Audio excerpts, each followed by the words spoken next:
Salve, salve, galera! Estamos aqui com mais um episódio do Sellers Cast, nessa trilha aqui, nessa saga de entrevistas com só fera, né, onde a gente está falando de vários assuntos, né? Para quem está chegando aqui para curtir o primeiro episódio aqui com a gente, na Sellers Cast a gente fala aí sobre trade marketing, sobre trade promotion, gestão de vendas, tática de vendas, estratégias, enfim.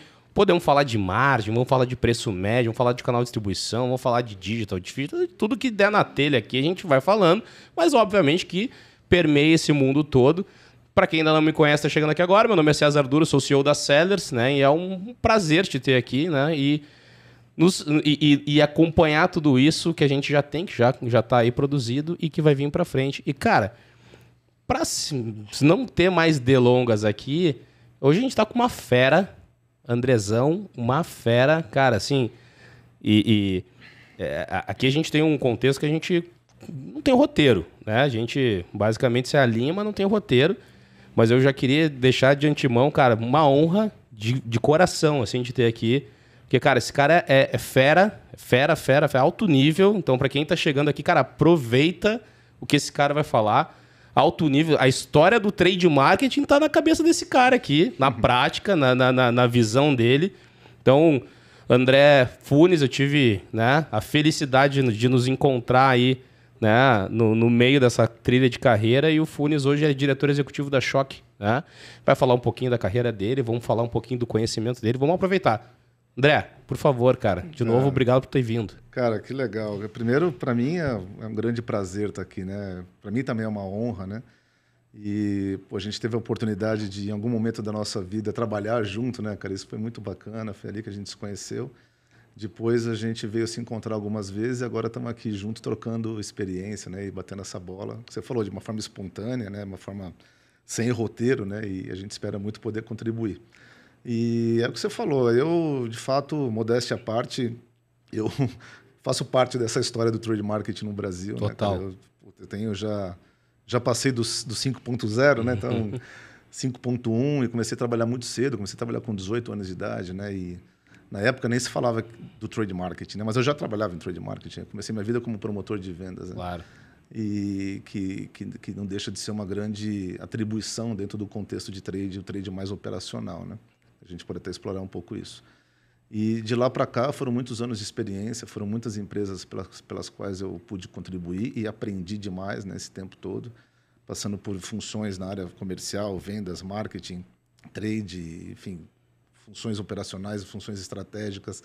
E tem bastante conteúdo, realmente, muita coisa acumulada, né? E talvez um bate-papo desse o tempo vai ser curto, né? Vai, com certeza. Mas a gente vai tentar explorar, acho que tem um público bastante eclético, né? Acho que você tem um público voltado para a indústria, para o varejo, profissionais de trade, profissionais de distribuição vendas, também. Canal de distribuição. E acho que esse bate-papo vai ser legal. A gente vai ter aí algumas escolhas aí para tentar trazer o conteúdo que mais agregue aí na vida e na carreira de quem estiver acompanhando a gente aqui, né? Legal. André, bom, vamos começar, cara. Assim, a gente no nosso aquecimento aqui, eu estava falando que uma das coisas que talvez seja muito rica desse episódio em especial, que a gente sempre fala muito aqui de trade, de marketing, de vendas, né? Tem muita gente que vem aqui com skill muito de trade, tem gente que vem aqui com muito skill de vendas. Agora, né, cara, a tua carreira ela é muito equilibrada, assim, ela é muito robusta nos dois expoentes, né? Tu comentou aí sobre ter começado com trade há bastante tempo. Cara, provavelmente, né? Deve ter sido um dos, né, executivos fundadores disso no Brasil. Se a gente pode trazer essa nomenclatura. Não, acho que a gente não tem pesquisa disso, nem dado disso, mas provavelmente do cargo oficialmente de gerente de trade marketing, muito provavelmente, cara, tu tá nos primeiros ali que iniciou essa jornada toda. Eu imagino a complexidade de ter começado isso tudo, porque sem paralelo, sem benchmark, né? Vendo tudo acontecer, tentando tatear. Então, é muito mais complexo do que hoje, que a gente tem para onde olhar, tem um pouco para onde se nortear. E, cara, e viu também uma transformação do varejo acontecer nesse período. Me conta um pouquinho, cara, dessa época da tua vida ali, né? Dessa época do surgimento ali, de como isso aconteceu para ti na tua vida e como tu viu isso, né, ao longo dos anos. Ah, legal. Cara, assim, quando eu comecei a trabalhar, né, com Antes de eu entrar na Refinações de Milho Brasil, saudosa, né? Refinações de Milho Brasil, que lá fora se chamava Best Foods, né? Que era produtora de produtos como maionese Hellmann's, Maizena, Knorr, né? Um pouquinho antes disso, até trabalhei como vendedor de plano de saúde, né? Então batia mesmo, cara? porta a porta para vender plano da Golden Cross. Né? Nossa, que legal, Uma cara. vez eu quase apanhei, né? Porque a Golden Cross tinha alguns problemas assim, de entrega, né? E aí um cara literalmente correu atrás de mim e falou: finalmente chegou alguém para eu bater, né? Eu falei: acho que não é isso que eu boa. quero. E aí depois, com 18 para 19 anos, eu acabei entrando na Refinações. Eu não tinha a mínima ideia do que eu ia fazer da minha vida, né? Eu estava entrando na faculdade de administração, eu estava tão decidido o que eu queria, porque eu prestei medicina, educação física e administração de empresa. Então, eu tinha muita consciência do que eu queria para a minha vida profissional. Mas já tinha uma visão holística, né, cara? Vamos vender de outra forma isso. Eu morava em Ribeirão Preto, me inspirava no Dr. Sócrates. Perfeito. Né? Eu via o Sócrates inspiração. como pediatra e jogador de futebol. Eu falei, olha, por que não? Por que não seguir? Obviamente que não jogava bola tão bem, né? Então, mas aí meu pai foi um cara que me orientou, um cara que me instruiu, né? Porque ele era um executivo, né? Da indústria. Legal. Trabalhava na Melita, né? E eu lembro que numa desses bate-papos... Área comercial assim, também, Andrezão? Ele era gerente regional, já tinha trabalhado na área de administração de vendas, começou como vendedor na Melita. Legal. E aí, naquela indefinição, né, do que você quer ser, né, do que você quer estudar e tal, eu falei assim, puta, acho que eu vou para administração. Né? Em Ribeirão, tinha 2 escolas de administração, escolas particulares, eu acabei não conseguindo entrar na escola pública. E aí meu pai me orientou, ele falou assim, se você quer estudar administração, se você quer entrar nesse mundo, né, comercial, marketing, ele me mostrava ali o que era o marketing, né, usando a própria Melita como alguns exemplos, né. Ele falou, se eu puder te dar uma sugestão, eu te sugiro começar como um promotor, né. Ele falou, cara, isso vai te dar uma bagagem que você não vai esquecer nunca, porque você vai ter contato com o produto, você vai ter contato com o varejo, você vai ter contato com o consumidor, né? Não se falava em shopper ainda, né? E aí eu entendi aquela mensagem, eu falei, puta, faz sentido, né? E tive a sorte, né, o privilégio de começar esse trabalho já numa grande empresa, numa multinacional. E eu comecei assim, eu fui no Carrefour, né? Comecei a conversar com vários promotores, né? O pessoal de jaleco branco, então eu conversava com cada um deles ali. Falava, onde você trabalha? Eu trabalho na Arisco, né? Eu trabalho na Sica, existia Sica ainda, né? Eu trabalho na Peixe, lembra da Peixe? Na ET, né? Então, e fui conversando com aquelas pessoas e aí eu falei, escuta, qual é a melhor empresa para se trabalhar como promotor de vendas? Né? E eram muitos promotores dentro da loja do Carrefour. E pelo menos uns 2 ou 3 responderam. Falaram, é uma tal de Refinações de Milho Brasil. Que eu não tinha essa ideia do que significava isso. E aí um deles me passou o endereço. Falou, fica ali na rua tal, não sei o quê.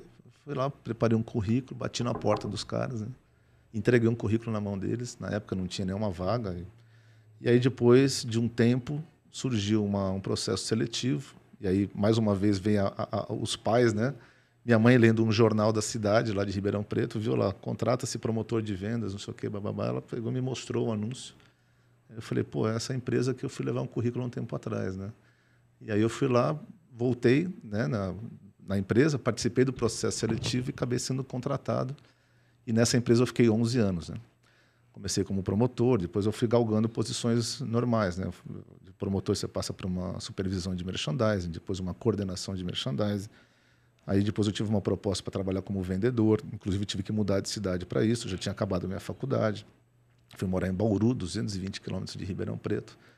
Depois eu acabei conhecendo a minha esposa, que a mãe dos meus filhos até hoje, né, que a gente está junto, graças a Deus.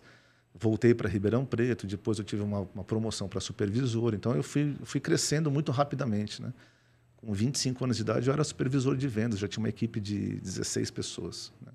E invariavelmente todas elas mais velhas do que eu, né? Mas até mais experientes, né? E aí eu fui estudando, fui fazendo faculdade, fui fazendo inglês, fiz uma pós-graduação. E aí chegou um momento da minha vida que eu comecei a olhar o mercado, possibilidades até de mudar de áreas e tal. Foi onde surgiu uma proposta da Refinações para mudar para São Paulo, ou seja, para eu voltar para São Paulo, porque eu sou natural de São Paulo, fui para Ribeirão com os meus pais, meu pai foi transferido para lá. E aí surgiu uma proposta de voltar para a capital. E os meus pais já moravam aqui nessa época, né?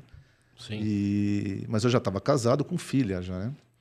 E aí eu falei, pô, eu já tinha pós-graduação em marketing, né? Já tinha muita experiência na área de vendas, né? Aquela venda tradicional, né? Relacionamento com o cliente.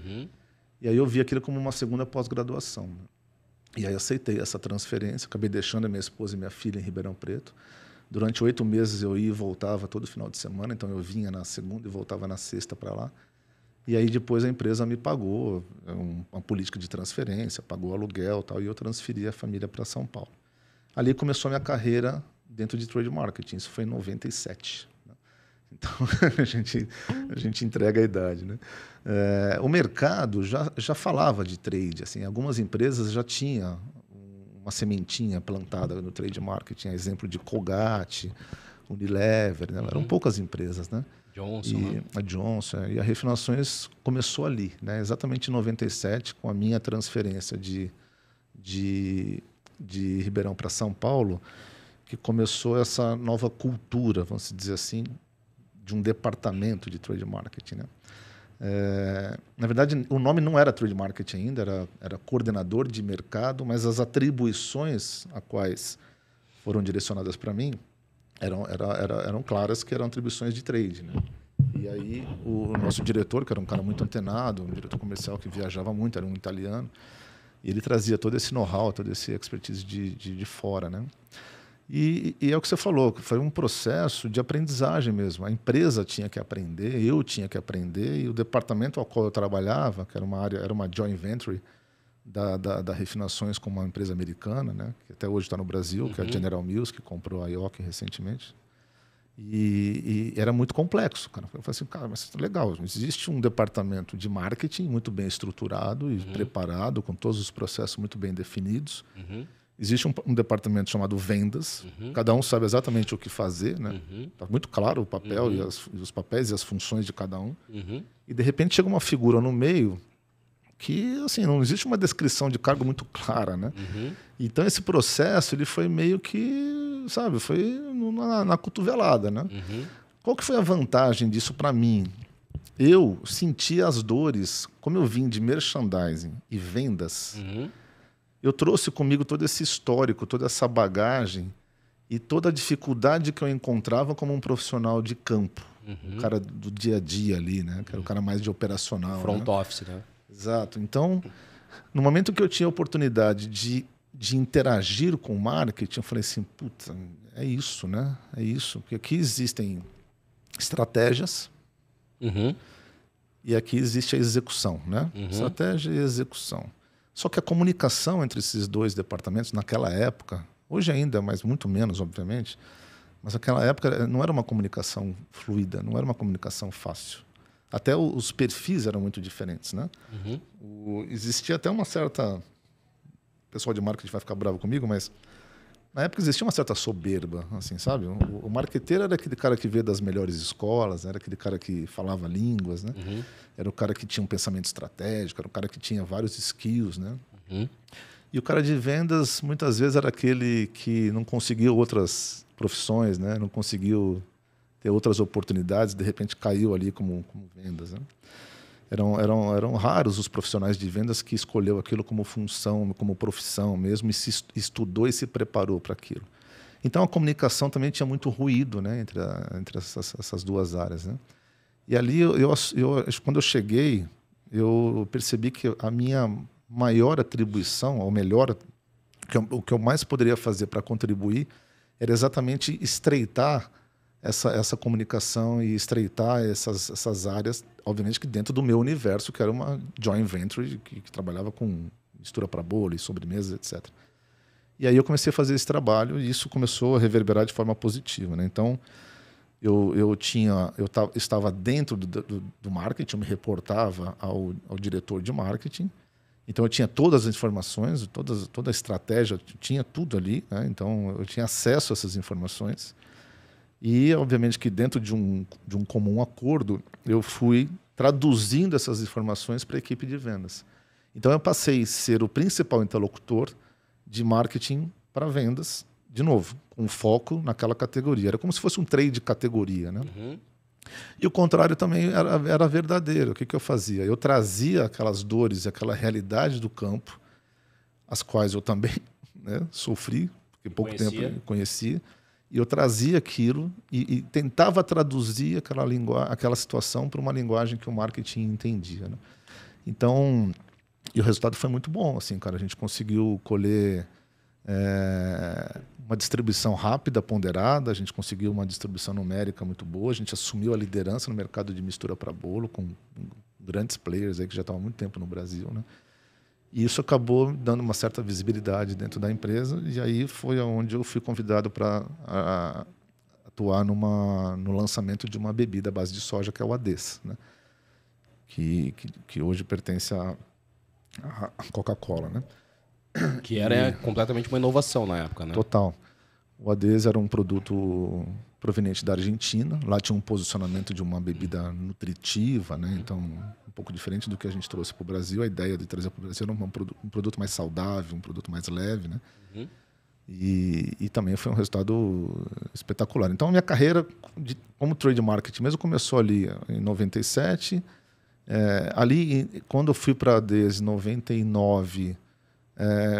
a cultura do trade marketing já estava mais ou menos estabelecida. Aí sim eu já fui como um cargo de gerente de trade marketing, né? Isso em 99 mais ou menos, acho que foi por aí.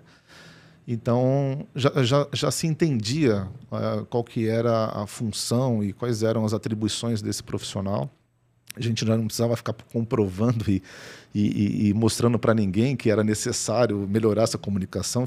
Todo mundo já sabia dessa necessidade, até como sobrevivência, né? Não como diferencial. E aí, obviamente, que o trabalho passou a ser muito mais focado nas atribuições de desenvolvimento da categoria dentro dos canais, né? Então, isso como gênese do negócio, né? Então, o trade marketing, naquela oportunidade, se falava em quê? Desenvolver produtos ou categorias dentro dos canais de distribuição, né? Que hoje a gente sabe que mudou muito isso, né? Muito. Então hoje a gente não fala mais em canal, né? A gente fala em loja, a gente fala em perfil de shopper, perfil de consumidor, está muito mais afunilado, né? Essa relação, né? Mas, assim, vou deixar você perguntar, porque senão eu vou ficar falando aqui até amanhã. Não. Mas, basicamente, o início da minha carreira como trade marketing foi nessa transição de vendas para marketing, mas dentro do marketing eu tinha realmente essa atribuição de quebrar a primeira barreira, e aí depois a empresa foi contratando outros profissionais com essa característica para trabalhar em outras categorias, né? A Best Foods, o marketing era segmentado por categorias, né? Então, eu fui o pioneiro, né? Eu fui o primeiro profissional de trade marketing na Best Foods no Brasil, e depois outros começaram a surgir para poder cuidar das categorias, e também foi desenvolvendo o trade canal, né? Então, aí depois ela foi crescendo, aí virou um departamento bem estruturado, né? Cara, tu sabe que assim, a gente tava fazendo conta aqui agora, que às vezes nem é bom, cara, fazer muita conta, mas a gente trabalhou na mesma empresa junto ali em 2007, 2008, 2009, por aí, né? Cara, já vai fazer aí... 2008 foi. 15 anos já, né? Mas, cara, mesmo a gente né, tendo contato, se vendo, batendo papo e tal, eu até então não conhecia com detalhes esse teu início de carreira, assim. E, cara, legal, curioso, assim, que a tua fala, o teu início ali, principalmente ali, cara, eu me reconheci muito, assim, porque meu primeiro cargo foi promotor também, e também foi oriundo de um domingo, onde minha mãe estava abrindo classificado, vaga, vai lá, meu filho. Te vai mexe. Lá para sair de casa logo, né? Cara, igualzinho, cara. Tu falou da tua mãe, eu lembrei da minha fazendo igual. Cara, aqui. Foi isso, cara. Muito louco, né?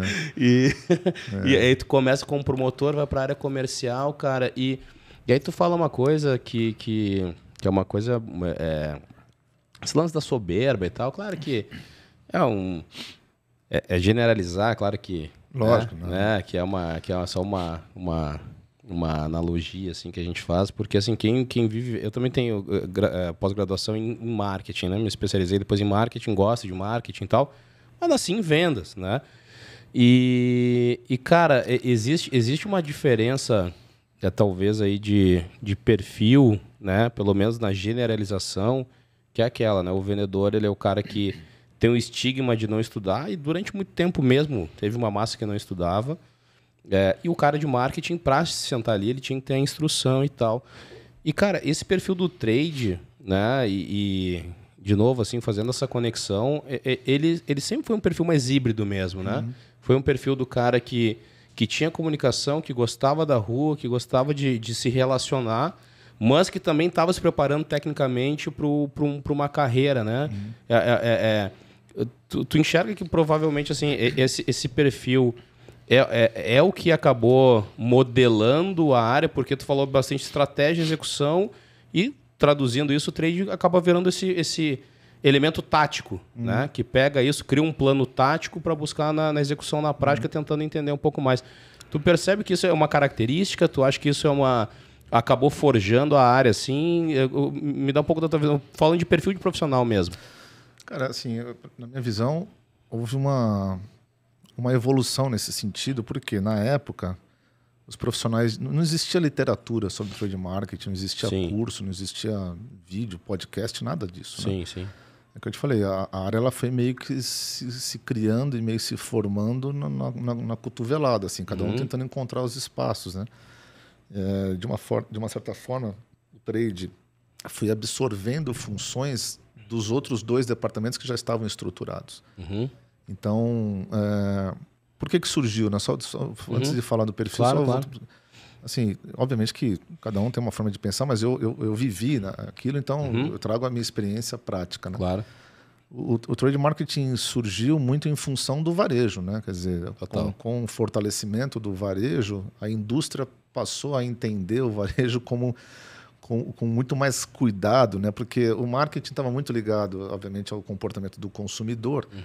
E vendas totalmente voltado para o cliente dentro de um processo transacional de negociação, ou seja, muito focado no selling, né? Que a gente chamava de empurroterapia, né?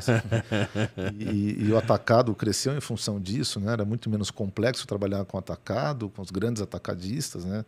Era mais barato você colocar, né, fazer grandes volumes no atacadista e acende uma vela e vamos ver o que vai dar. Né? E aí o marketing trabalhando ali, as mídias convencionais, para fazer com que esse consumidor, né, se convencesse que aquele produto estava alinhado com as expectativas dele, ou mesmo criasse uma demanda. E aí quando as grandes redes começaram a chegar no Brasil a partir do Plano Real. Né? Então, em 94 nós tivemos o Plano Real, coincidentemente ou não, a partir de 94 que começou esse processo de fortalecimento do varejo no Brasil e das concentrações, né? Então a gente começou, veio um grupo holandês que comprou o Bom Preço lá no Nordeste, que se chamava Ahold. Veio o grupo português, né, o Sonai, que comprou uma porrada de rede lá do Sul. E também comprou depois o pessoal aqui de São Paulo, né, o Sé, o Casino se associou ao Pão de Açúcar. Daí veio o Walmart, né, e começou a inaugurar algumas lojas no Brasil. E depois o Walmart comprou também a Ahold lá no Nordeste. Enfim, esse movimento de concentração e de fortalecimento do varejo começou a assustar a indústria, né? E aliado ao fato que esses grandes varejistas também traziam um outro elemento aí bastante complicado, que é o desenvolvimento da marca própria. E quando você olhava o desenvolvimento da marca própria na Europa, era assustador, né? Porque naquela época já era muito forte as marcas próprias na Europa, até porque são os países menores. Você pega a Espanha, Portugal, a marca própria hoje representa 40, 50, 60, às vezes muito mais que isso. Então a indústria falou assim, putz, agora os caras estão se fortalecendo, estão crescendo, começou a dar uma desequilibrada nessa relação de poder e de força. Né? Até então a indústria tinha muito mais poder e muito mais força do que o varejo, ela ditava as regras, né? Ela, como dona da marca, ela ditava a regra do prazo de pagamento, ditava a regra da quantidade que o cliente poderia comprar, ela ditava a regra do formato do produto. Pouco se ouvia, a indústria não ouvia o varejo para desenvolver nada, né? Poderia até de vez em quando ouvir o vendedor, né? Muito raro, né? Mas o varejo não existia essa cultura de relacionamento com o varejo. Era quase que ele lá, eu aqui, ele contra mim, eu contra ele, enfim. E aí a indústria se viu na obrigação de, até buscando, né, e aproveitando algumas tendências lá de fora, de também se preparar internamente para poder conversar com esse trade fortalecido. Então foi daí aí que começou a surgir o trade marketing, né? E obviamente que num primeiro momento um trade muito mais operacional, que nada mais era do que mudar o nome da área de promoção e merchandising, né? Então no início foi isso, mas logo em seguida já começou a vir já começaram a vir algumas atribuições voltadas para o trade categoria, que é desenvolver a marca dentro do varejo, e aí o trade canal e o trade estratégico, esse trade desenvolvimento de canais veio depois, né?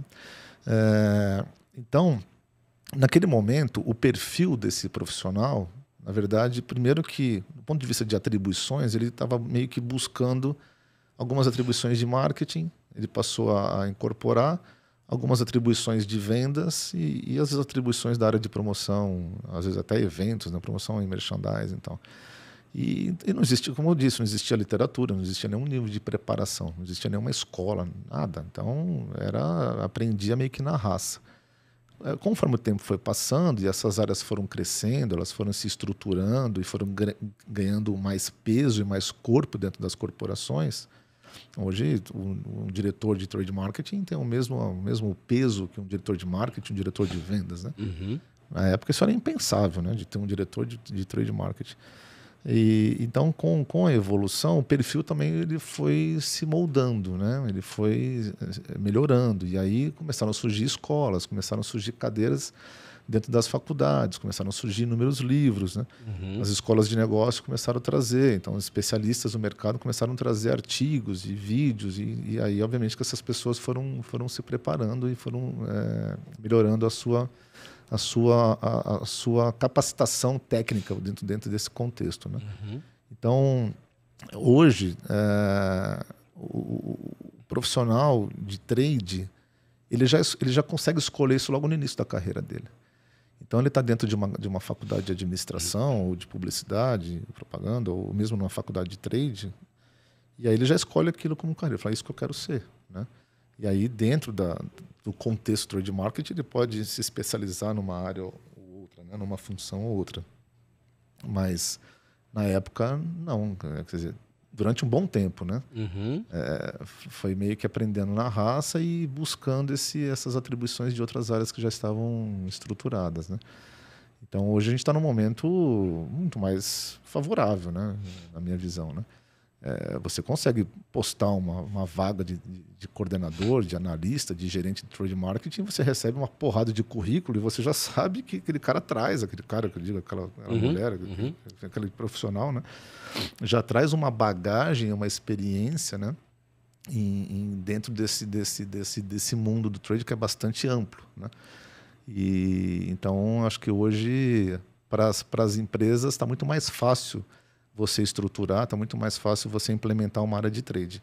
E em paralelo, o que aconteceu? O próprio varejo começou a se organizar também nesse sentido, né? Então, o varejo também percebeu que precisava desenvolver uma área de trade, que precisava ter profissionais capacitados e gabaritados para poder falar essa linguagem, né? Muito, até em função do advento do gerenciamento por categoria, né? Que está muito próximo da área de trade marketing, né? Então, o varejo também foi se especializando e foi se organizando nesse sentido. Então, acho que hoje a situação ela é bastante favorável e acho que é uma boa escolha, né? Para os jovens que estão aí nos assistindo e que estão estudando, né? Eu indico, né? Você pode ser uma pessoa de negócio, você pode ser uma pessoa que navegue, né, entre marketing e vendas, escolhendo, por exemplo, uma carreira dentro de trade marketing. Então, está muito próximo dos dois extremos aí, né? Legal. André, e obviamente assim, agora saindo um pouco do trade, quero agora começar a escutar mais o André, vendas, né? E só vendas, mas, enfim, comercial, né? Cara, tenho uma experiência profunda em grandes empresas, né? Em cargos super estratégicos, né? E a gente falou ali, o trade ele é a tradução da estratégia na execução, ele faz a tática, né? Ele pensa nos detalhes da execução. Hoje em dia ele já até sofisticou um pouco mais, tem trade hoje que está medindo até elasticidade de preço, Sim. né, de trade promotion, de tudo isso. E, cara, como é que é hoje, né, já com toda essa experiência, como é que é hoje a construção de um plano de negócio assim, de ponta a ponta, né? Até pode ser hoje na cadeira como diretor executivo, mas assim, na visão de um cara holisticamente comercial. Como é que é hoje essa modelagem de plano de vendas, de plano tático, do início ao fim? Tá. Cara, é complexo, né? Bastante. Bastante complexo, né? Eu acho assim, o que mudou, né? Eu acredito que essa relação da pessoa de vendas com o seu interlocutor, que é seu cliente, seja indústria, varejo, seja relações entre empresas de serviço e tal, na minha visão, ela não evoluiu muito, sabe? Eu acho que não sei, eu acredito que tem ainda apega-se muito à questão do relacionamento, né? Você fala, mas isso é ruim? Não quer dizer que seja ruim, mas eu vou te dar um exemplo. Muitas empresas, dentro da construção do seu go-to-market, né, da forma de acessar o mercado, por uma questão de custo, por uma questão até de impossibilidade de investir numa estrutura comercial própria, né? Uma pessoa CLT, seja ela um vendedor, um coordenador, um gestor de negócio, ela acaba buscando o quê? Profissionais que estão no mercado, né? Que estejam no mercado, já trabalhando com outras marcas, o que a gente chama de representante comercial, né? Então, e por incrível que pareça, até em função das dificuldades, que eu estou falando uma relação, vamos trazer a relação indústria-varejo, né? As grandes corporações, obviamente, que já passaram dessa fase, apesar que algumas delas ainda trabalham com o modelo de representação comercial. Mas como uma empresa média, uma empresa que está começando agora, uma empresa que, enfim, não necessariamente uma startup, mas uma empresa que ainda está ocupando, está buscando o seu espaço, né, dentro do desenvolvimento do seu negócio, nem sempre ela tem condições e capacidade para poder investir. E aí ela acaba buscando esse modelo de representação comercial, né? E aí que se barra realmente num grande problema, né? Porque o representante, ele, de uma forma geral, obviamente que eu não estou... não é de forma geral, assim, obviamente que alguns se preparam, alguns estudam, alguns vão buscar ferramentas para poder se diferenciar. Mas eu acho que a grande maioria, não. A grande maioria ainda continua trabalhando naquele modelo mais voltado para o relacionamento, naquele modelo da amizade. E isso é um risco muito grande, porque do outro lado o varejista está muito mais preparado, né? O sistema hoje acaba ditando as regras, né? As vendas, elas muitas vezes acontecem por uma indicação de uma reposição automática, uma reposição contínua. É muito comum hoje você chegar na frente de um varejista e o cara falar assim, olha, eu não vou conseguir comprar nada porque o sistema não está... Ele indica que não devo comprar porque eu tenho estoque. Mas muitas vezes por trás desse sistema existem falhas, existem questões que poderiam ser mudadas e poderiam ser influenciadas para poder mudar esse patamar, né? E aí que entra a preparação do comercial, de trazer um pouco essa visão de plano de negócio, de uma visão mais de longo prazo, de uma construção do que a gente chama de desenvolvimento de negócio. Porque quando você continua nessa relação transacional, que é vender, né, e o máximo que eu consigo fazer é tentar desenvolver alguma ação de sellout, seja ela uma rebaixa de preço, ou fazer algum trabalho de execução no ponto de venda, sempre visando só o curto prazo, você não desenvolve esse negócio no longo e no médio prazo. Então, por isso que surgiu o tal do JBP, né? Então, por que as empresas elas trazem para dentro dessa relação o tal do Joint Business Plan? Porque pressupõe-se que eu tenho que desenvolver o negócio no médio e longo prazo. E, às vezes, eu vou ter que abrir mão de resultados de curtíssimo prazo. Só que isso é uma relação que é muito difícil. Por quê? As metas são mensais, muitas são metas diárias e semanais. Necessidade de fluxo de caixa. Tem uma necessidade de fluxo de caixa, tem uma pressão por resultado. E muitas vezes essa pressão por resultado acaba atrapalhando e impossibilitando essa capacidade de você desenvolver um negócio de médio e longo prazo. E aí, para você desenvolver isso, você tem que ter capacitação. Você tem que ter pessoas preparadas, tem que ter pessoas que consigam ler aquela situação. Qual é o perfil desse shopping? Primeiro, a relação com o varejista. Qual é o perfil desse comprador? Qual é a necessidade que ele tem? Que tipo de necessidade? É uma necessidade pessoal, por exemplo? Às vezes o cara tem uma necessidade pessoal. Ele tem uma necessidade de negócio. Como é que está a lucratividade do negócio dele dentro da minha categoria, dentro do departamento ao qual eu faço parte? Então, essa leitura de levar para o cliente uma proposta de valor que atenda às suas necessidades de curto prazo, mas principalmente de médio e longo prazo, é fundamental para eu conseguir criar essa relação e criar essa relação contínua. Porque não pode ser só transacional. O transacional era lá no passado. Eu falava, você chegava com um desconto no final do mês, né? E aí, por isso que as concentrações de final de mês sempre foram os grandes problemas, né, da relação comercial. Ainda então, são, né? Ainda são, né? Então, do dia 1 ao dia 20 eu vendo muito pouco, do dia 20 ao dia 30 eu vendo 80% do meu faturamento. Por quê? Porque é aquele engano que eu gosto, né? O varejista ficava esperando para poder fazer a negociação, acreditando que a indústria ia chegar com investimento, com verba. E muitas vezes a indústria segurava, já sabendo disso, segurava o investimento para o final do mês. Então, acho que quanto mais ferramentas a gente tiver no mercado que incentive, por exemplo, essa melhor diluição, né? E diminua essa concentração no final do mês, vai ser bom para a cadeia como um todo. Vai ser bom para o varejista, para o consumidor, para a indústria, né? Então, acho que a gente tem que sempre buscar recursos e ferramentas como essa. Mas voltando na questão da preparação desse homem, dessa pessoa de vendas, né? Ele tem que ser apoiado pela indústria, ele tem que ser o tempo todo direcionado, tem que ser o tempo todo orientado para poder fazer essa leitura primeiro nessa relação direta, que é o primeiro ponto focal dele. Quem é que está do outro lado? Qual é o perfil? É uma pessoa mais analítica?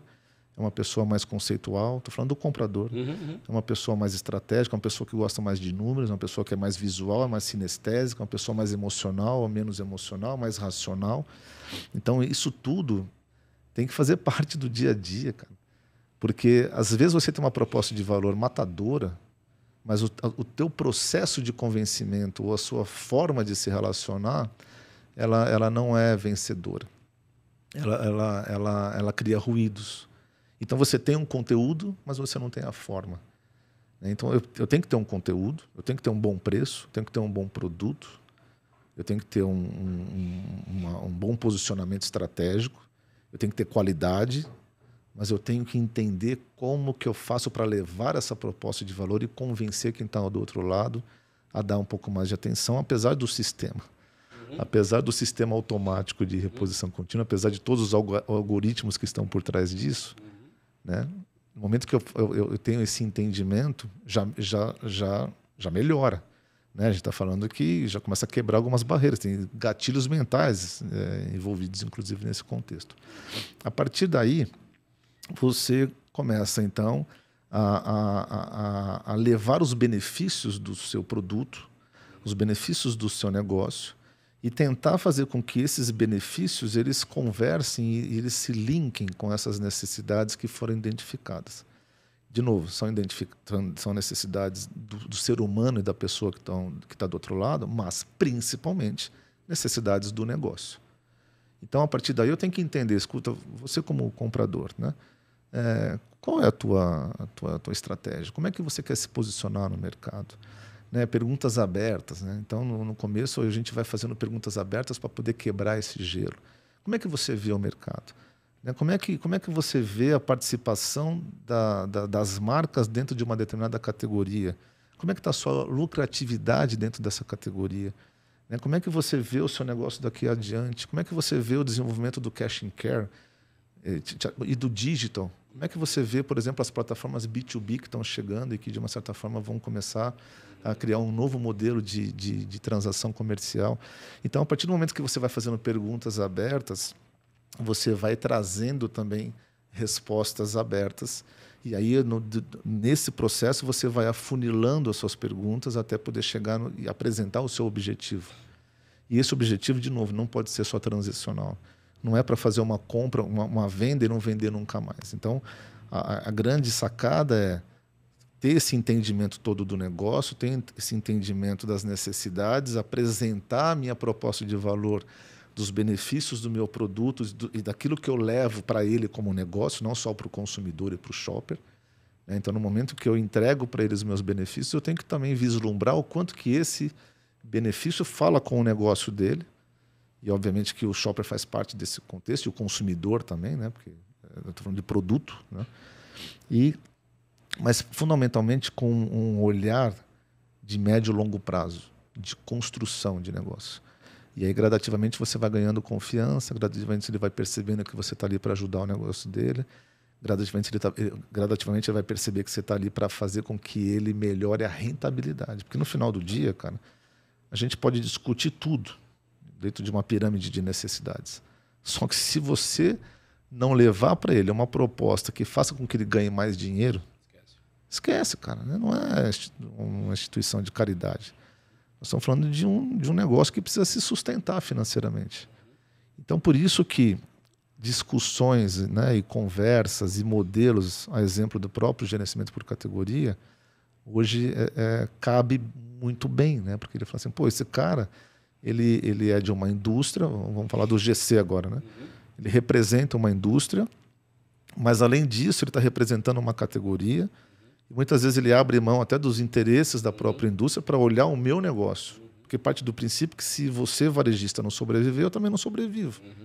E aí é uma construção a várias mãos. Então, respondendo a tua pergunta, depois de dar toda essa puta volta, eu acho que o futuro dessa relação comercial, ela passa obrigatoriamente por uma construção mútua, por um ganha-ganha, mas com 2 Gs grandes. Não adianta ter o ganha-ganha com um G grandão e um G pequenininho.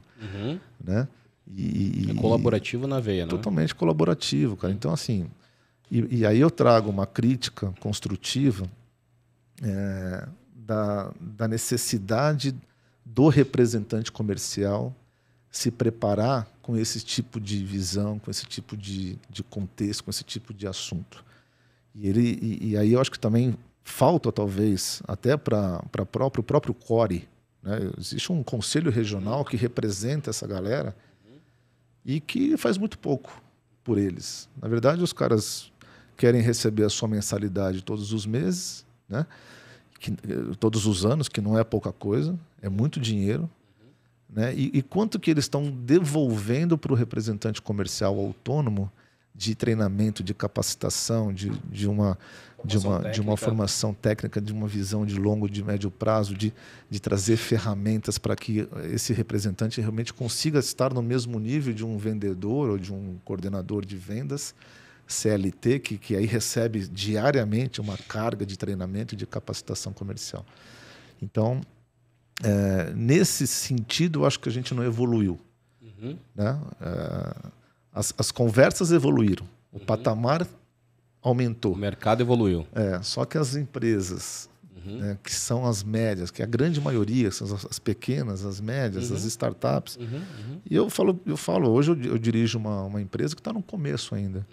Né? Eu tenho uma certa limitação orçamentária de contratar vendedores, de contratar uma estrutura de vendedor, ou de gerador de demanda, ou de consultor de negócio, seja o nome que a gente queira dar, de coordenação, de gerente e tal. Não tenho. Eu tenho que partir para o modelo de representação comercial e ao longo do desenvolvimento do negócio, sim, a gente pode ir incorporando profissionais CLT. Mas a gente esbarra exatamente nessa dificuldade. E não é necessariamente culpa do profissional. Né? Porque também ele tem, às vezes, até ele conseguiu já uma questão financeira, ele conseguiu uma carteira de clientes e pastas que permitam que ele fale, pô, eu estou por aqui. Então, nesse caso, obviamente, que traz um certo comodismo, mas porque o cara já está num estágio, mas precisa ver até que ponto isso vai acontecer também, porque daqui a pouco ele pode perder uma dessas pastas, né? E aí pode dificultar um pouco. Então, eu acho que não é só a culpa do profissional. Eu acho que tem que ter uma união de esforços da indústria, do próprio varejista, do profissional e das associações que estão envolvidas, inclusive as associações de classe. Acho que a Abras, a APAS, a ABAD, todas essas associações deveriam também ter um olhar para esse profissionalismo e desenvolvimento técnico desses profissionais, porque no final são muitos, cara. São muitos que estão aí, às vezes, meio a ver navios e estão, sabe... É o trade marketing lá de 30 anos atrás, e 25 anos atrás. Então, enfim, quase um desabafo, mas acho que... Cara, mas sabe que eu peguei... Sim, eu vou aqui... meu papel aqui no Sellers Cast aqui é o papel de apresentador, mas eu tenho o privilégio de assistir a aula ao vivo e poder perguntar, né? Esse é o meu benefício de estar aqui. E, cara, na tua fala, veio várias coisas na cabeça, assim, eu não sei nem por onde começar, mas vou deixar essa última da capacitação para voltar, mas eu quero pegar uma coisa que tu falou um pouco na tua fala, que aqui na Sellers, cara, a gente acredita muito em estímulos, né? A gente acredita muito em estímulos, né? Aqui eu já citei aqui, cara, a economia comportamental, ela é baseada em estímulo, né? A mudança do comportamento através do estímulo. E a gente precisa estar atento a como estimular todas as etapas, todos os stakeholders do negócio. Só que tu falou uma coisa, cara, que eu não tinha feito o link, né? Eu sempre faço muito link com o estímulo do vendedor, da área comercial, do acionista, do shopper, né? Porque fazer merchandising é estimular ele, né? Então, assim, já tinha feito todos esses links, mas agora o comprador, cara, trouxe uma perspectiva interessantíssima, cara, sobre essa entender quase que uma matriz de estímulos que está por trás da cabeça desse cara. E na tua fala eu lembrei agora claramente, eu não tinha feito o link ainda, mas eu lembrei claramente eu tinha um comprador uma das passagens que eu tive na indústria, de um key account pra gente. E a gente tentou de tudo, cara. Tentou de tudo, de várias estratégias com ele e tal. E as coisas iam bem, mas sempre podia melhorar. Só que ele tinha uma preocupação muito com a execução, com a exclusividade, com tudo isso. E um belo dia a gente trouxe para ele uma linha especial. Cara, aquilo mudou o jogo. Né? Mas fazendo o paralelo tem tudo a ver com o que tu falou, né? Agora fica claro. Fazendo o paralelo com a tua fala fica claro, né? Eu não tinha feito esse link, mas é a matriz de estímulo do cara, né? Sim. Ele era drivado a uma questão de exclusividade, de privilégio, de privilégio no bom sentido, né? De ter alguma coisa diferente para oferecer versus o concorrente dele. E às vezes é um gatilhozinho assim que muda todo o jogo, né? Exato. E aí, para isso, você tem que estar atento, né, cara? Para você perceber esses sinais, para perceber essas mensagens. Às vezes não é num primeiro contato, numa primeira conversa, né? Precisa talvez de algumas conversas. E quando a gente fala de preparação, não quer dizer que a pessoa tem que ser formada, que ela precisa ter a melhor faculdade, não. É essa capacidade de leitura, de entendimento. Né? E acho que, assim, resumidamente, se eu pudesse resumir, eu, como provedor, que a gente está falando eu sou fornecedor, né? Tudo bem que eu também sou cliente, né? Porque a gente compra matéria-prima e tal, mas vamos pensar, vamos você colocar no papel de provedor, de fornecedor. Na verdade, eu sou um solucionador de problemas, né, cara? Primeiro eu tenho que absorver essa ideia. Eu estou aqui para solucionar um problema, não só para resolver o meu problema como empresa, como indústria, mas a razão, ou seja, eu vou conseguir resolver o meu problema, eu vou conseguir chegar no topo da pirâmide da lucratividade, através de uma boa margem, através de um bom resultado financeiro, no momento em que eu assumo o papel de que eu vou resolver algumas dores, de que eu vou atender que eu vou levar algumas soluções para algumas dores. Então, esse mindset, ele é importante, que você fala assim, pô, tá legal. O meu papel, ele transcende, né? Ele extrapola uma relação simplesmente de compra e venda. Ele extrapola essa relação comercial. No momento que você assume, então, essa sua nova função nobre de ser um solucionador de problemas, você tem que identificar quais são os problemas. Porque como é que eu vou levar uma proposta de valor? Como é que eu vou levar uma solução se eu não sei quais são esses problemas? Então, no momento que você fala assim, pô, eu consegui virar o gatilho, no momento que eu levei lá algo exclusivo, é porque talvez demorou um pouco tempo para você identificar esse insight, né?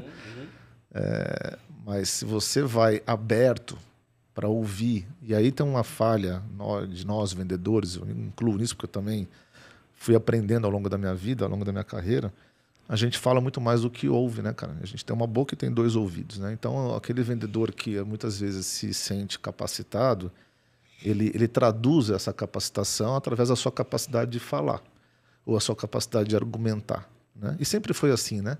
A gente sempre teve a ideia de que o vendedor é aquele vendedor de livro, né? Que falava, que não sei o quê, e que chegava batia na porta da sua casa. Bom de papo, né?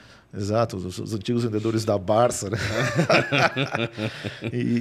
Então, até hoje, a gente carrega esse estigma de que o bom vendedor é aquele que consegue convencer, aquele que consegue falar, aquele que é o vendedor espontâneo, extrovertido, que é o cara que conta piada, não sei o quê.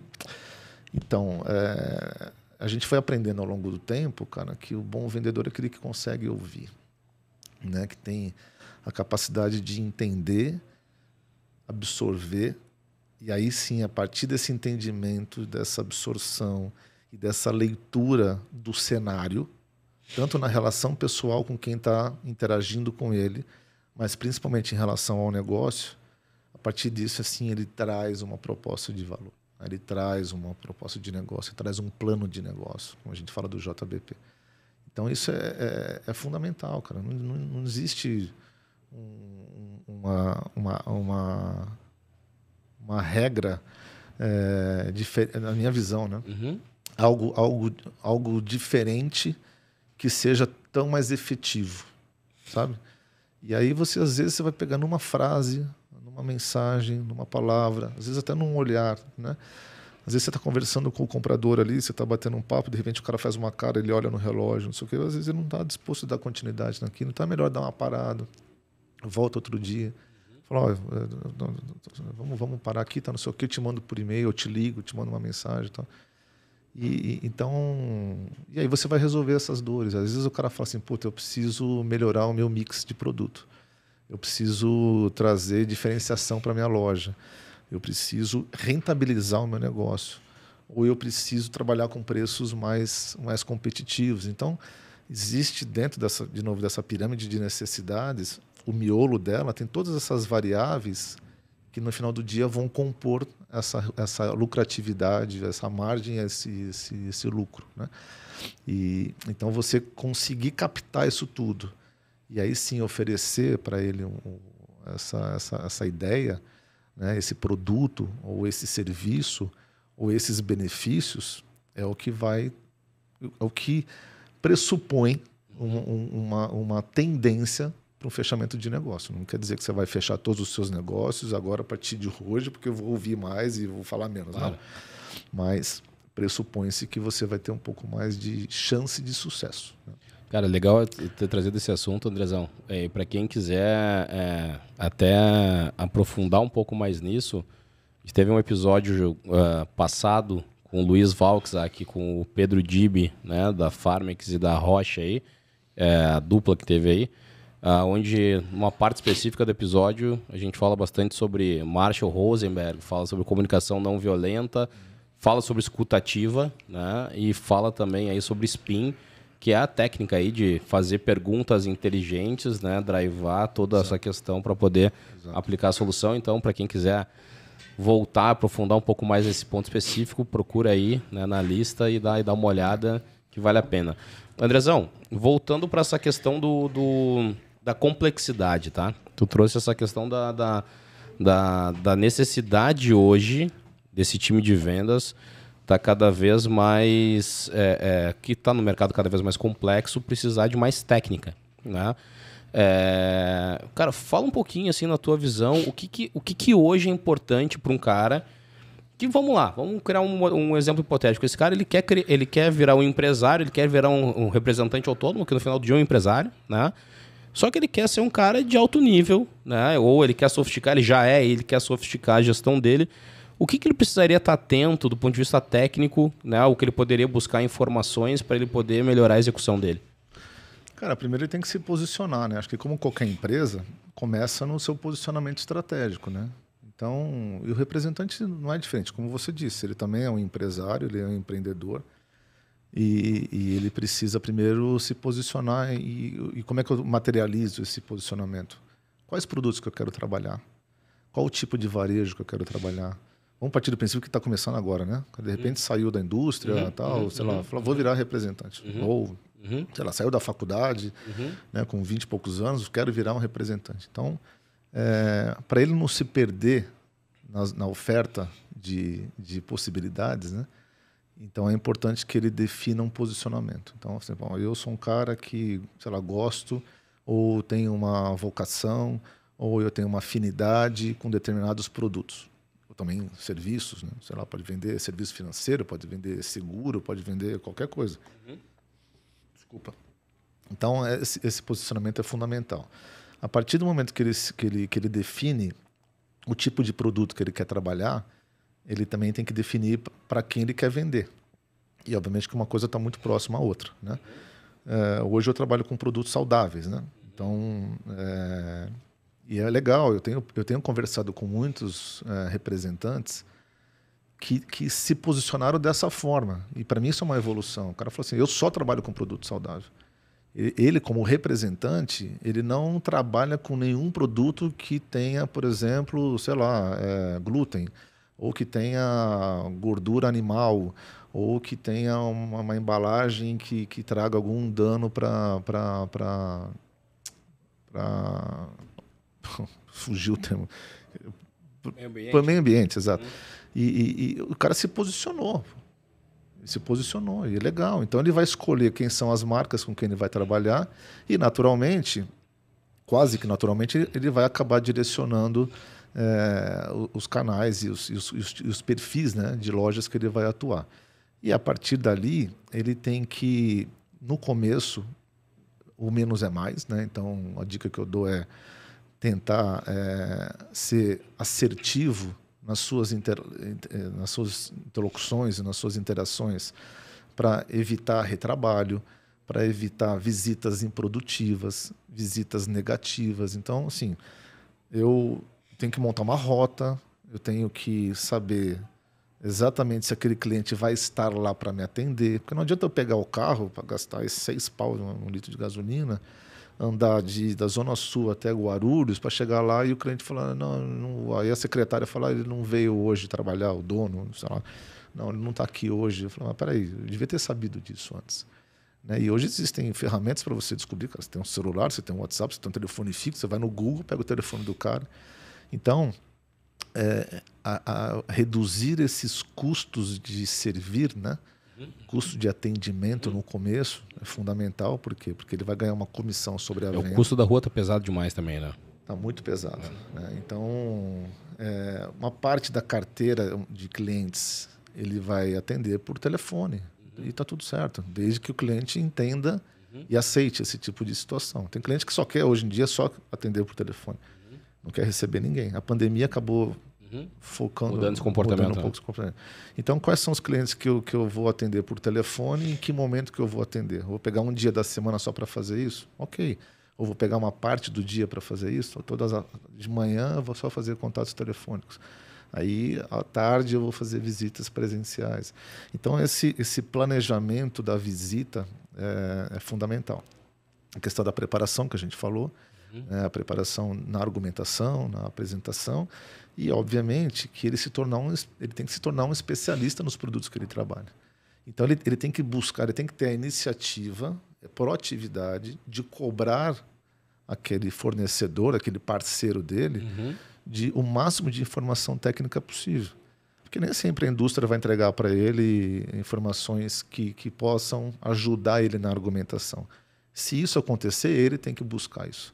Então, ele tem que ligar para o supervisor, para o gerente, para quem quer que seja, e falar, escuta, podemos fazer um call aqui para você me explicar melhor sobre algumas questões técnicas, alguns argumentos técnicos ou alguns argumentos comerciais que vocês já usaram em outras situações e que deram certo, que trouxeram resultado.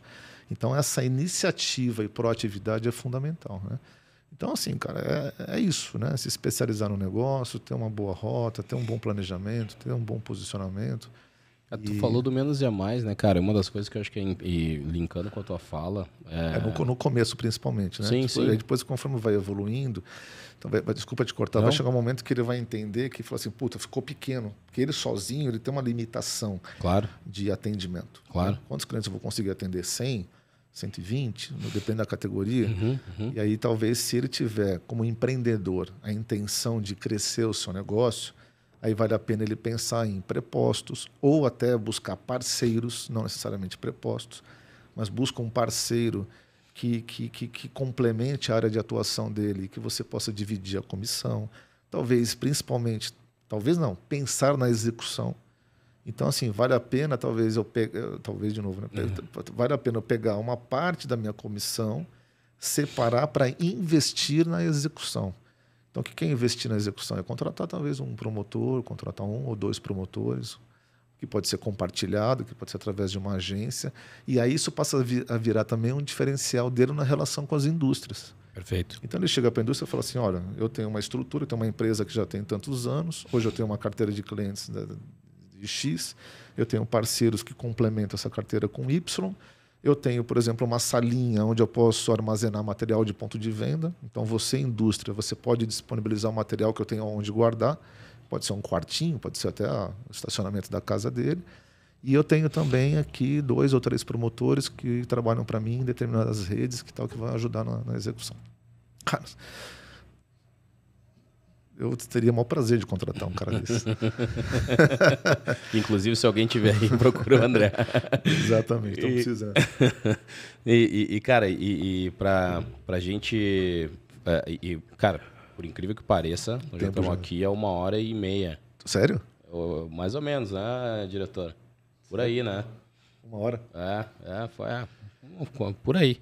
Mas, cara, pra gente ir pra reta final, assim, pra gente encerrar. E, cara, assim, já vou deixar aqui avisado que, velho, a gente vai fazer um segundo com o André, com certeza, aí em breve. A gente vai trazer, se alguém quiser depois deixar dica aqui nos comentários do qual o tema que a gente aborde aqui junto com o André, pô, coloca aí que a gente traz aí sim a gente traz um roteiro, né, pra explorar. Mas, cara, assunto não falta, né? Não falta. E, Andrezão, última pergunta, assim, pra gente encerrar. Como é que tu enxerga hoje, cara, essa questão um pouco mais, esse viés um pouco mais financeiro de fazer venda, né? Porque, assim, na minha visão, ainda falta... E aí eu falo mais na massa, né? Talvez, assim, na diretoria se fala muito, se olha EBITDA, se olha margem, se olha preço médio e tal. Mas isso não chega muito nas camadas de baixo, né? A gente ainda cobra muito por faturamento, né? Caixas, né? Caixas, toneladas. Por caixas, por volumetria ou por faturamento, né? Agora, pouco ainda se cobra por eficiência, né? Na tua visão, cara, isso existe maneira de tu mudar isso para gerar mais eficiência, gerar mais resultado? As grandes corporações, eu já trabalhei em algumas delas, elas estão um pouco mais avançadas nesse sentido. E aí, obviamente, que a tecnologia é fundamental para esse processo. Né? Então, hoje, quando você tem... Vou dar um exemplo. Você tem um tablet ou um Palm, sei lá... Palm é coisa do século passado, mas... Palmitrel. Você tem lá uma ferramenta de comunicação, né? E que você consiga trazer o RP para dentro daquela ferramenta, obviamente que você vai limitar as visualizações. Né? Você não vai entregar para o vendedor qual é a margem de contribuição, qual é a margem líquida do seu produto. Mas você pode colocar ali alguns semáforos. Né? Você pode colocar um semáforo. Falar, olha, se você for até aqui sinal amarelo, até aqui sinal verde, sinal vermelho e dá autonomia. Né? Acho que a grande questão é o vendedor ele precisa ter autonomia. E você pode limitar essa autonomia. Mas você não pode deixar o cara simplesmente travado, porque essas interações, como a gente disse, essas interações pessoais estão cada vez mais são cada vez mais escassas e cada vez mais difíceis, né? E às vezes você tem que aproveitar aquele momento. Se o comprador te deu meia hora para... Cara, você tem que aproveitar aquela meia hora da forma mais produtiva e eficaz possível. E muitas vezes, para você não fechar... Às vezes você tem uma oportunidade de fechar um negócio e você não fecha por falta de autonomia. Então, primeiro que, na minha visão, o vendedor ele tem que ter esse range de mínimo e máximo para poder trabalhar. Só que, além disso, eu acho que ele tem que ser incentivado. Ele tem que ter alguma ferramenta que o incentive a valorizar o seu negócio e o seu produto. Porque vender barato é mais fácil do que vender caro. Agora, se eu dou para esse vendedor ou para esse consultor de negócio uma flexibilidade, eu dou uma autonomia, mas ao mesmo tempo eu o remunero, ou o premio, ou eu beneficio de alguma forma, a partir do momento que ele trouxer melhores condições, ou seja, quanto mais próximo eu chegar do meu máximo, partindo do princípio, de novo, que o máximo já foi estudado, que o máximo permite que eu tenha um posicionamento de preço na ponta adequado, vai ter um giro adequado que o máximo vai ter um giro depois. Eu estou partindo do princípio que já foi feito um estudo por parte do trade, do marketing, do financeiro lá, que as ferramentas que eu estou entregando nesse range são satisfatórias, né? Então, e aí, no momento que você valoriza esse profissional por ele buscar um caminho mais rentável para a sua empresa, partindo do princípio, de novo, que essa rentabilidade também vai atender uma expectativa de quem está do outro lado ali negociando, eu acho que você consegue melhorar essa situação e você consegue fazer com que a cadeia seja mais eficaz e mais saudável, né? Porque, cara, o tempo todo eu ficar vendendo no mínimo, daqui a pouco o cara reduz a margem dele, e aí daqui a pouco eu começo a danificar todo o posicionamento da minha marca. Ciclo vicioso, né? Vira um ciclo vicioso, né? Então, eu acho que isso é fundamental. E outra coisa, essa discussão com a área comercial, ela tem que fazer parte da rotina. É o que você falou, até hoje, por incrível que pareça, se fala de quê? Metas de volume, metas de caixa ou metas de tonelagem. Né? Então, numa reunião de ciclo, né, numa reunião de planejamento tático, operacional, o gestor tem que trazer para o contexto. Falar, escuta, apesar das nossas metas volumétricas, a gente tem que melhorar a rentabilidade de determinadas linhas de produto. Ou a gente tem que melhorar aqui trazer os caras que estão aqui na faixa aqui vermelha, a gente tem que trazer um pouquinho aqui para o verde. Né? E aí, como que a gente vai construir isso? E aí eu ouvi desse vendedor a opinião dele e construir junto com ele, a quatro mãos. Né? Porque pode ser que ele traga alguns outputs, alguns insights ali, que o gestor não esteja enxergando por estar distante do negócio, do dia a dia. Né? Então, acho que a combinação entre visibilidade, autonomia e remuneração por isso, acho que esses três pilares eles ajudam a tornar esse processo mais saudável. Show, cara, show. Cara, de novo, assim, honra, né, tu ter disponibilizado teu tempo aí, isso, cara, final de dia, né, cansado, mas tá aqui compartilhando essa experiência, cara, obrigado de coração. É isso, eu que agradeço, César. E, André, cara, quero dar um espaço aí para te dar tuas últimas palavras aí para quem está nos assistindo e também para dar os teus contatos para quem quiser continuar o papo contigo, te mandar um direct, enfim. Legal. Não, primeiro a honra é toda minha e, cara, eu fico à disposição de voltar quantas vezes você achar que cabe, né?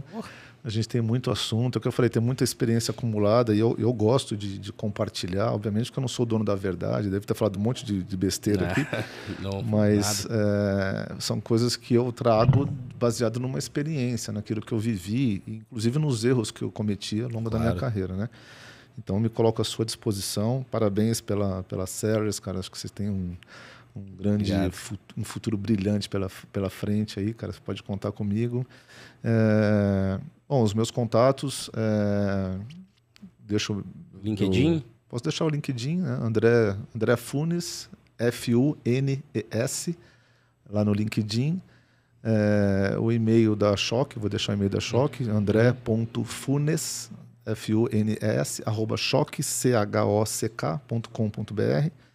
E a mensagem que eu deixo, cara, é isso. Acho que o mundo que a gente vive, que é esse mundo da área comercial, né?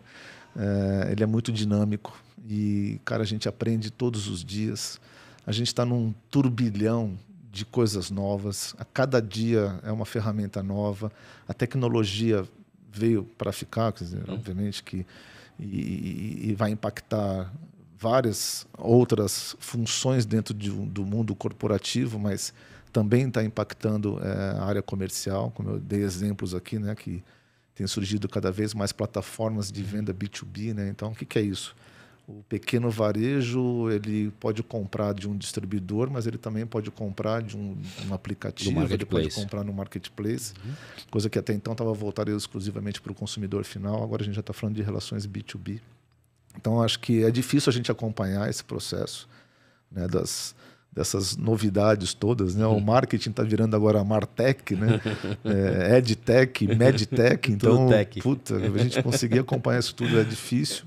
Mas eu acho que a gente tem que estar antenado o tempo todo, acho que tem que ser curioso, tem que ler, tem que pesquisar. E as plataformas, né, esses podcasts são sensacionais. O YouTube está aí também para ajudar a gente a entender um monte de coisa bacana, né? E basicamente é isso, cara. Acho que... Cara, sem palavras.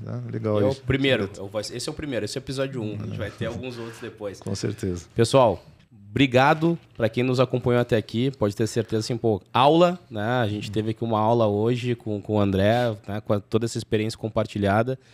Compartilhe esse conteúdo, tenho certeza. Tem muita gente que gostaria de estar escutando tudo isso que o André trouxe pra gente hoje. E fiquem atentos aí a mais e mais episódios que a gente vai ter pela frente. Para quem quiser conhecer um pouquinho mais da Cedars e como ela pode te ajudar no teu dia a dia na área comercial, clica aqui no link, acessa o site e pede a demonstração aí, que nosso time lá vai ter a maior prazer de estar apresentando tudo que a gente pode fazer juntos. Valeu? Até o próximo episódio. Valeu, Andrezão. Parabéns, valeu, cara. Tamo junto. Tamo junto.